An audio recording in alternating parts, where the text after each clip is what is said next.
Alam mo kung mahirap yan. Alam mo, Pinagdaanan ko rin yan nun. pero iba sa akin. Alam ko lang napakasamang tao. Baby, hindi naman mahalaga kung anong iisipin ng ibang tao sa'yo eh. Ang mahalaga kami, kaming pamilya mo, kung anong tingin namin sa'yo. Yun na nga yung mahirap sa akin eh. Tinanggap niyo ako.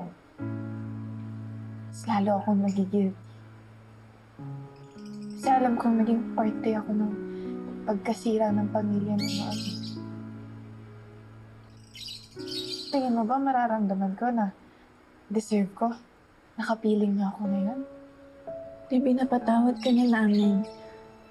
Kailangan mo din patawarin yung sarili mo.